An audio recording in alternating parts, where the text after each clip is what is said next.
Unfolded in York County, sadly, is not an isolated event, but rather a cautionary tale of what can happen quickly and anywhere else in Maine if basic scientific principles, such as mask wearing and physical distancing, are not closely abided.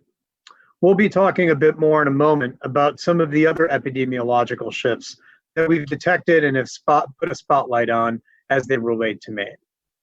Overall, cumulatively, 442 individuals have been hospitalized at some point during their bout with COVID-19. And right now in Maine, 14 people are in the hospital. One of them is in an ICU bed. 13 are in normal beds, and thankfully, none of those individuals is on a ventilator. That brings our hospitalization rate in Maine to approximately 1 hospitalization for every 100,000 individuals. To put that number into perspective, the national hospitalization rate right now is 9 hospitalizations for every 100,000 individuals, and the rate right now in Maine is at 1. Sadly, 140 individuals have passed away with COVID-19, which is the same number as it was yesterday, and 4,478 have recovered, an increase of 33 recoveries since yesterday. Among our cases are 1,044 healthcare workers, an increase of 7 since yesterday. I'd like to first talk about a new outbreak that Maine CDC recently opened, and that is at the Brink Chiropractic Practice in Sanford, where Maine CDC has detected 3 total cases of COVID-19 associated with that practice. There are also a number of outbreaks that have already been ongoing in which Maine CDC is currently engaged. Let's start with the ongoing outbreak associated with Sanford High School. There remain 12 cases associated with that outbreak. Maine CDC has worked very closely with Superintendent Nelson and his entire team to arrange for a testing site to be stood up for staff members, faculty members, and students of Sanford High School and the associated technical school to ensure that everyone who had attended school or is part of that school community, that is to say students, faculty, and staff, can obtain COVID-19 testing. Achieving a high rate of COVID-19 testing among students, faculty, and staff of Sanford High School will be a critical way for school officials as well as public health officials to gauge the extent to which COVID-19 may have spread through the school community. That determination is helpful as school officials are making determinations of when and how to return to in-classroom education. If you happen to be watching and you're part of the student body, the staff, or the faculty at Sanford High School, you've probably already received communication about this testing event that's going to be taking place.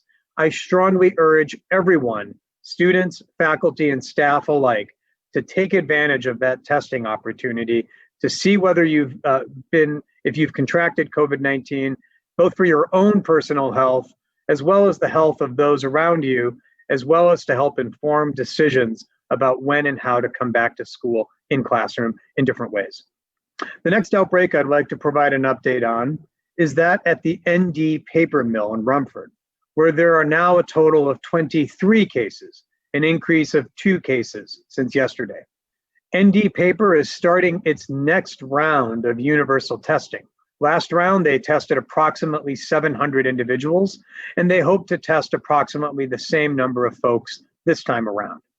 What we've seen with outbreaks of this sort, however, not just at the one in Rumford, but other similar outbreaks, is that given the centrality of the paper mill in the lives of Rumford and people in Rumford, the paper mill itself is potentially just an intersection of many other lives and pathways that may otherwise cross outside of the paper mill.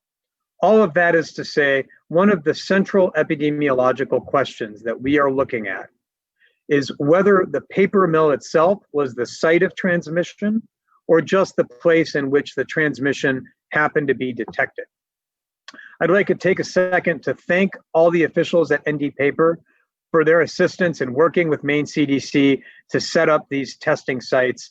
As a result of those, we are better able to characterize who's been affected and thus provide the best available scientific advice on how to keep the outbreak in check. I'd like to take a moment to provide an update now on some testing metrics. First, let's talk about positivity rate. Based on 8,088 PCR tests reported to Maine CDC, the one-day point positivity rate in Maine was 0.45%. That brings our 7-day weighted positivity rate to 0.60%. To put that number in perspective, the national positivity rate across the country remains at 5.0%, and the rate in Maine is 0.60%. Testing volume is the other critical metric that we look at. Right now, the testing volume in Maine is at 439 tests for every 100,000 people right now. Again, to put that number into context, the national average for testing volume is 244 tests per every 100,000, and the rate in Maine right now is 439. I'd like to take a moment to comment on some recent data that the US CDC published regarding the changes in the distribution by age of individuals who have been affected by COVID-19 across the country, and take a moment to talk about what patterns and trends we are seeing here in Maine. So I mentioned the US CDC recently analyzed data on the changing patterns of COVID-19, specifically with respect to the age distribution of individuals who have tested positive. Early in the pandemic, the incidence of COVID-19 was highest among older adults across the country. But as the summer went on, that dynamic shifted from COVID-19 affecting older Americans to younger ones, specifically those in their 20s and 30s, who began accounting for a greater and greater share of the new and cumulative cases. From the period between June and August of just this past summer, the incidence of COVID-19, the rate of new cases of COVID-19, was the highest across the country in individuals between the ages of 20 and 29. That age category, 20 to 29, nationwide accounted for more than 20% of all confirmed cases across the country. That same epidemiological shift from COVID-19 affecting older folks to younger folks has also occurred in Maine. On May 1st of this year, people in their 50s and 60s accounted for overall about 35% of all the cases in Maine. At that same time period, on May 1st, people in their 20s and 30s accounted for about 21% of all the cases. However, if you fast forward to today, that trend has flipped. Cumulatively, people in their 20s and 30s now account for about a third of all cases in Maine, whereas people in their 50s and 60s now account for about 28% of all cases. So the real story here is how much growth in the number and the rate of new cases there have been among Maine people between the ages of 20 and 39. On May 1st, that group, 20 to 39-year-olds, accounted for about one out of 5 of all cases in Maine. But today, that same group, 20 to 39-year-olds, accounts for about 1 out of every 3 cases in Maine right now. That subtle epidemiological shift has important public health implications. Younger adults in general are more likely to make up a larger percentage of workers who are in frontline occupations, like retail stores, public transit, childcare, social services. There are also a larger fraction of individuals who are in highly exposed industries, like restaurants, entertainment, other personal services. In addition, what we've also seen is that young adults are more likely to have mild or no symptoms of COVID-19 when they get infected. To be sure, that's a good thing. However, it also leads to the phenomenon where younger individuals can unknowingly contribute to pre-symptomatic or asymptomatic transmission to others, including, and this is the important piece, including to persons who are themselves at higher risk for disease.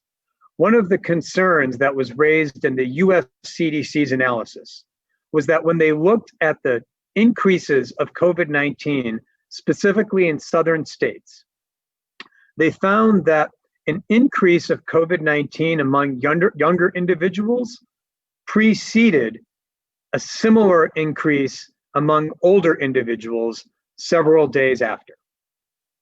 This should not be something that is a new finding, but it is a troubling finding. As we've talked about numerous times, none of us is an island. No county, no school, and no individual is an island. All of us are interconnected. And so when we raise concerns about the increase among younger individuals, we are concerned not just for their own health, but also the health of those who they may interact with. It could be a grandmother, it could be a coworker, it could be somebody in their neighborhood who's caring for a child who's immunocompromised. There are so many different ways that COVID-19 can be transmitted. And what we've seen in Maine, as well as across the country, should reinforce, at least it does for me, that none of us is an island when it comes to infectious diseases. So with that, I would like to turn things over to our colleagues in the media. And the first question for today goes to Pat Callahan. Good afternoon, Dr. Shah. We're likely to see a lot more visitors coming from Massachusetts with the change in the guidelines yesterday. The Hospitality Maine, which represents hundreds of restaurants, has been lobbying for capacity requirements for indoor dining to be changed from the current limit of 50 people to 50% of their capacity with appropriate physical distancing. They say this could be key for their survival through the winter. So we're wondering, is there a possibility that the capacity limits could be changed in the near future? Pat, I thank you for that question. As we've done with all policy decisions with respect to COVID-19, we're keeping our eyes open, we're keeping our ears open. No option, no idea has been uniformly ruled out. The idea of moving away from a hard cap, but rather moving toward a percentage of total capacity is one that's been discussed. It's one that we're studying. It's got pros and cons. On one hand, it could allow some restaurants to accommodate a higher number of individuals. On the other hand, however, the greater number of individuals who are in a particular space, what we've seen can raise the possibility of there being transmission of COVID-19. As with so many questions related to COVID-19 and things like commerce and social activity, there's a balance. We're evaluating whether the current strategies in place right now for Maine are the best ones that strike that balance for Maine, or whether there needs to be changes. No final decisions have been made, but I just want to emphasize the same approach that we've taken to follow the data, to follow the science in a manner that makes sure that everyone stays healthy. That's the same approach that we're thinking about as we reevaluate not just capacity limits, but a number of other policy options. And I have another question, if you don't mind. The owner of the Wolves Club in Sanford says that establishment's been closed since the beginning of September over concern over rising number of cases in the city. That is more than 3 weeks. Why has that club been targeted for an outbreak investigation? Well, let's be clear, Pat. No one is being targeted. So I disagree with your use of the word targeted here. We don't target individuals. We don't target entities. When we detect that there has been transmission in a particular place, we want to know more about what's going on. And that's when we open an investigation to understand better epidemiologically who may have been affected, where they may have been affected, and what steps we can take to alert them and prevent other transmission. We're aware that the Wolves Club has been closed. However, even before they were closed, there was evidence of the possibility that transmission occurred there.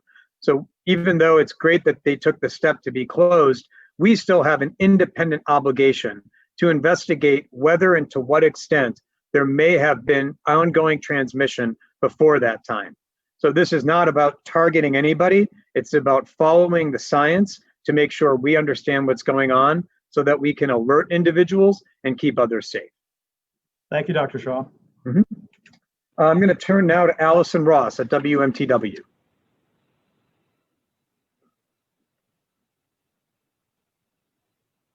Allison? We'll come back to Allison in a moment while I turn to Brian Sullivan at WABI. Thank you, Dr. Shah. I was wondering if you had been made aware or seen any of the news clips from the political rally that was held in Holden last night. I have been made aware of it. I haven't watched any of the clips, but I am aware of it. Okay, so it just would appear that there were, although an outdoor gathering, more than 100 people and not a lot of social distancing going on. Just your thoughts on events like that. What, because it's a political rally, do the same restrictions apply across the state when it comes to freedom of speech and things of that nature? And probably going to be more of these type of things as we get closer to the election day. Brian, what we've seen from gatherings, irrespective of their purpose, is that they can be an opportunity for COVID-19 to spread. It doesn't matter for what purpose the gathering was organized or who's there. What we've seen is that whether it's a wedding, whether it's a funeral, whether it's any type of place where people are together for a long period of time in high density, COVID-19 can pass from person to person to person, potentially even generating outbreaks. My message for anyone who is contemplating attending any such gathering like that is to do the things that we have seen now can keep yourself safe and keep others around you safe. Namely, wearing a face covering and, as much as possible, introducing as much physical distance. If you're watching right now and you happen to have attended that gathering, my request to you is that you keep tabs on whether you're feeling okay and have any symptoms. If you develop symptoms associated with COVID-19, cough, shortness of breath, a fever, if you happen to develop symptoms of that nature, I would ask that you do two things. The first is not go to work, not go to school, stay inside. It's no longer heroic to power through your day at the office if you're not feeling well. The second thing is to alert your healthcare provider. Before you show up, give your healthcare provider a call. They can help you arrange for testing, either at their office or at a swab and send site, so you can get a better handle of what's going on. Any gathering, especially a large gathering, especially a prolonged gathering, introduces a risk of COVID-19. And so as we go into the season where there could be more such gatherings, I urge everyone to take steps to keep themselves and their community safe. And one just more question, Dr. Shah, just Massachusetts taken off the exempt list. What put them over the top, and maybe who might be next in terms of states that could be added to that list? Brian, I can't speculate about who might be next. That is determined by the course of the virus and how well any other state does in keeping a lid on it. I can't speculate on that. That's something that states will have to deal with virus to state. What I can tell you about Massachusetts is that their rate of new cases over the past 14 days is now in line with other states such as New York, New Jersey, and Connecticut. States where individuals can already travel to Maine without either quarantining or obtaining a negative test. So in that respect, Massachusetts is in the same epidemiological range as states that don't require quarantine or a negative test. They've also achieved some stability in those numbers as well. So we look not just whether a state has crossed certain thresholds, but whether they've stayed there for at least one incubation period. That stability is important. So I can't speculate as to whether we might introduce other states into the no quarantine, no test. That really does depend on how well other states do relative to how they're controlling the virus. But Massachusetts has achieved that puts it in the same epidemiological range. Folks from other states can still come to Maine, but they just have to either get a negative test, which is available and something that they can do, or they have to quarantine after their arrival here. I'm going to turn back to Allison Ross if she's back online. Hi, Dr. Shah. Can you hear me now? Yep, I sure can. Okay, awesome. Well, just one question today. So this question is something we've discussed before, but we're still hearing reports of varying times for people's COVID test results coming back. Some saying it is much longer than the 48 hours. Has this been something that the CDC has also noticed? It hasn't been something that's popped up in our data. And in fact, on a meeting this morning, we were reviewing some recent data on the turnaround time within the Maine CDC laboratory. And as a reminder, Maine CDC's laboratory is where the testing happens for things that, for example, are collected at a swab and send site. There are other laboratories in the state, as well as in other states, that also conduct testing. Maine CDC we don't have control over those. But for example, at our swab and send sites, an overwhelming number of those samples now are coming in via an electronically reported entry system, which means that Maine CDC's lab, after we run the results, can electronically report the results back out, which shortens the time it takes by several hours. And when you're waiting for a test result, every hour matters. For example, just based on test results that came in yesterday, 99-point-something% came in electronically, again, shortening the turnaround time within our own lab. We haven't seen systematic evidence of things taking longer. Certainly, there are individuals who may not have heard from their doctor's office or something of that nature, but that's going to be a concern. It will continue to be a concern with any lab test. But as to the parts that Maine CDC oversees, which is our laboratory working in conjunction with our swab and send sites, we're seeing turnaround times that are well within the margin that we wish. I'm going to turn now to Patty White at Maine Public. Thanks, Dr. Shah. I had a question about that CDC report that you mentioned. You said that in southern states in particular, that an increase in cases among younger individuals preceded an increase among older individuals. Have you seen that in Maine? Are there some specific examples where you've seen that happen? We haven't detected that exact pattern happening in Maine yet, Patty, but I want to caution that patterns of that nature are really only observable when you've got massive numbers. Short of having massive numbers, it's difficult to draw a causal relationship between those two because the numbers can fluctuate, and if you're not careful, you can draw a hasty conclusion. And so the reason that the CDC took a multi-state look at that is because you need to see that pattern replicated in a number of states and at sufficient epidemiological scale to be able to infer that causal link between the increase in younger people and then the subsequent increase in older people. On a state-by-state basis, it's difficult to really see that. We haven't seen that directly in Maine, but again, we're dealing with much smaller numbers, so those trends could be impossible to pick out.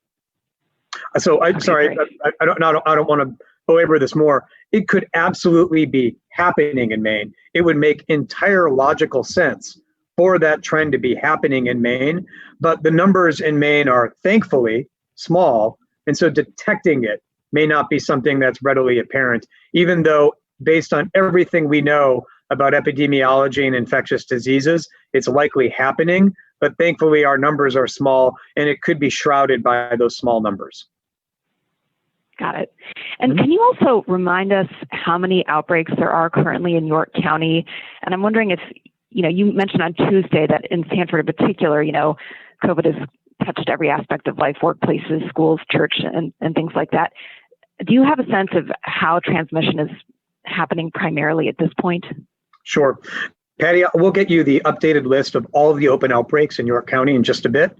But based on what we've seen and what our contact tracers have put together and pieced together, what we're seeing in York County right now is forceful community level transmission. That is to say, the rate of virus has achieved a certain level that it's everywhere and in wide circulation across the county. So it's less related to focal outbreaks and more related to the fact that it's achieved a certain baseline level of prevalence. And so even casual interactions, small interactions, can spread the virus, maybe not one person to 20, but maybe one person to 2 other people who then are seeding it and spreading it elsewhere. So it's less right now outbreak driven and more driven at community levels. What we report on and what we see are the outbreaks, but what we simultaneously see in the epidemiological data, for example, 44% of all cases in Maine just in the past 24 hours emanating from York County, that's a function of the community level transmission. So again, not necessarily driven by large, prominent focal outbreaks, but rather being driven by smaller transmission events, 1 or 2 people or 2 or 3 people getting together for lunch and the virus spreading from 1 person to 2 people, and then each of those people spreading it in smaller and smaller ways. That's concerning because those are the preconditions for exponential growth. So we've got an ever shrinking window in which to get a lid on what's happening in York County. And if we're not successful in doing so, that system, that pattern of transmission, 1 person spreading it to 2, 2 spreading it to 2 more people, that could quickly lead to exponential growth.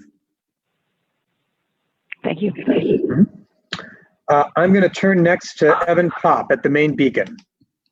Hi, Dr. Shah. Thank you. I just wanted to follow up on the question about the Donald Trump Jr. rally. So from reports I'm seeing, there were about 500 people there, packed pretty close with very few masks being worn. Given that the governor's executive order limits 100 people gathered outdoors, and that the recommendation is that face coverings be worn when there isn't physical distancing, is it the CDC's view that this gathering violated the state's COVID-19 rules? And have you been in touch with the campaign, or has any sort of warning or citation been issued? It's not the CDC's role to weigh in on or opine as to whether something does or does not comply with the governor's executive orders. So I'm not going to take a position on that. That's for others to make that determination. What I will say, Evan, is that any gathering of any size, especially a large one, especially one that lasts for a prolonged period of time, introduces a definite risk of COVID-19 transmission.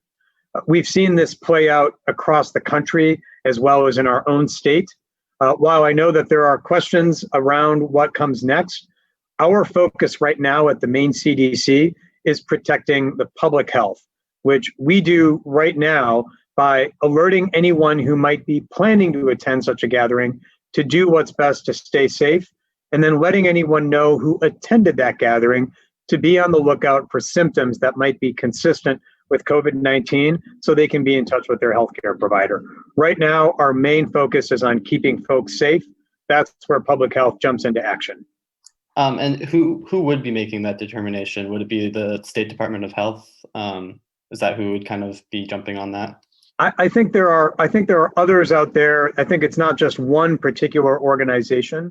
I think there's a lot of other folks that would be involved in assessing whether any entity, any organization, or any gathering would be in full compliance with the governor's executive orders. It's not just one entity. I think there's lots of folks who would need to analyze it. I think that the other key here is that it's a fact-intensive inquiry, so it's necessarily one that takes a lot of folks being at the table. Again, our view, and at least what public health's role is, the Maine CDC's role is as the state health agency, is to focus on keeping folks safe, particularly those who would be planning to attend such a gathering or who may have just attended it. And then just on another topic, if I may quickly, with the inmate who died at the York County Jail, it sounded like, and correct me if I'm wrong here, that you were saying at the last briefing that that inmate had been previously diagnosed with COVID-19 at one point and then had recovered. And so I was wondering if you could talk about the classification of that death not being COVID-19 and whether there's any potential that it could have been related to COVID-19 in terms of the long-term health impacts that have been researched in regards to people who have already recovered from COVID-19 having higher risks of different health outcomes. Sure. So what's your question exactly? Sorry, I'll rephrase that. Is there any chance that COVID-19 could have played a role in this inmate's death in terms of those like health impacts after someone's recovered from the virus? I can't speculate on whether there's any chance. That's a pretty broad array of chances there. What I can tell you is that we follow the same designation criteria that we use with diseases like influenza, which is to say we talk about when something was associated. So in this situation, this individual had recovered, and on top of that, there were other clinical features after reviewing this individual's medical records that suggested that the cause of death was unrelated to COVID-19. You asked if there's any chance. That's about the lowest epidemiological or clinical bar there is. So, that's not. We don't go into these determinations asking whether there's any chance. We go by what the scientific evidence, the medical evidence, and the clinical evidence points to. In this situation, based on the way that we approach other infectious diseases, the individual had recovered. And again, there were other clinical factors which also weigh in our approach that suggested that the passing was unrelated to COVID-19. Thank you. Mm-hmm. I'm going to turn now to Patrick Whittle at the AP. Thank you very much. Double checking some numbers first. The Maine positivity rate is 0.6%. Is that right? Yep, 0.60. Got it. And the national rate is about 5%. That's correct, Patrick. That is from the New York Times' coronavirus tracker, which draws their data from the Johns Hopkins COVID-19 tracker. Got it.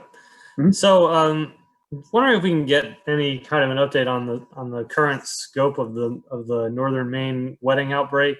How many cases and how many deaths are attributed to that, and also is there an update to the York County Jail outbreak? Is that still under investigation at the moment, or is it closed out yet? Oh, okay, so Patrick, with respect to that nexus of events, that nexus of outbreaks, the case count there remains at what it has been. It's 178 cases in total. It's the same with the number of individuals have passed. The York County Jail component of that, similarly, they've undertaken now 2 rounds of testing. I'm sorry, so let me start with the Maple Crest facility first, where there have been a total of 39 cases.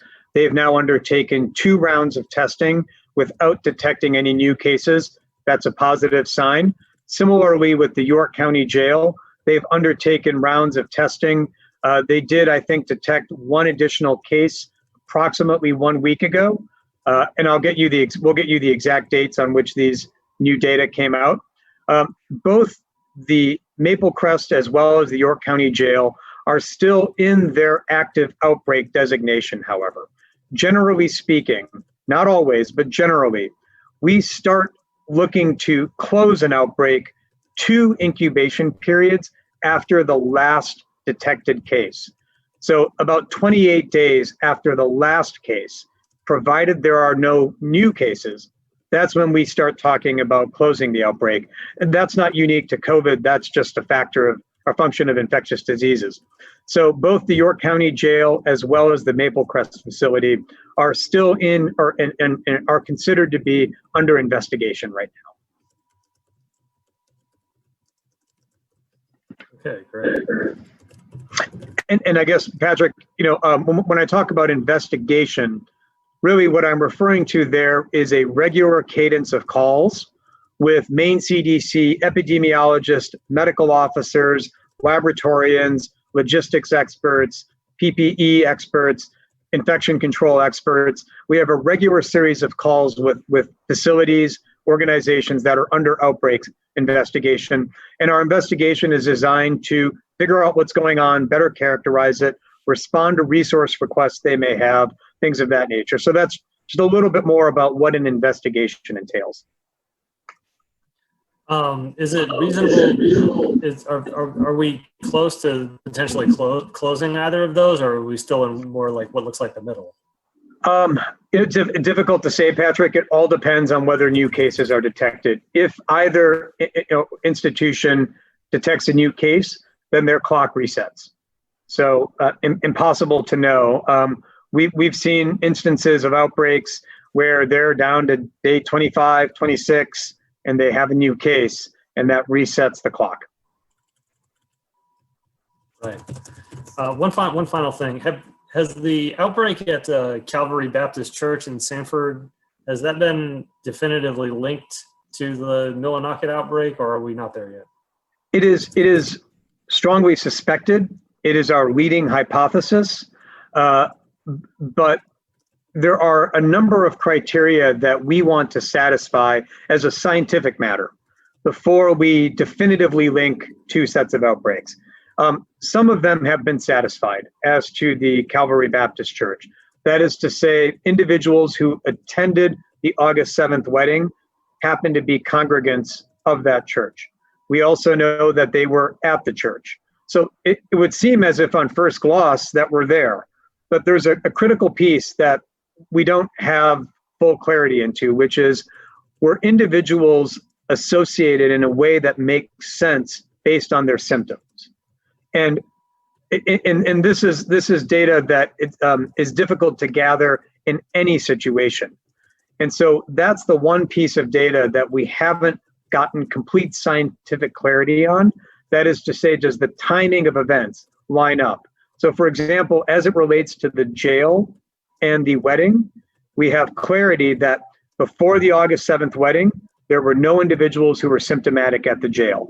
We know that one individual attended the wedding and then subsequently went back to work at the jail. And then subsequent to that, we started seeing individuals report symptoms at the jail. And then we started seeing positive diagnoses. That's the temporal series of events that we need to satisfy. That is to say, it's got to be causative, not correlated. I'm going to turn now to Amy Brown at WERU. Thank you, Dr. Shah. Can you hear me okay? I can, Amy. Okay, I'm getting some feedback. Is the total number of cases still at, I believe it was 10 associated with the church? That's correct. And are you satisfied that there's been sufficient testing there, that there was cooperation with testing among the folks involved with the church? The testing in that situation was one where individuals were recommended to be tested. I don't offhand know what percentage of members of the church got tested. That would be a question that church members themselves could answer. We recommended that they be tested and utilize one of the available swab and send sites. That's what we do in any outbreak situation.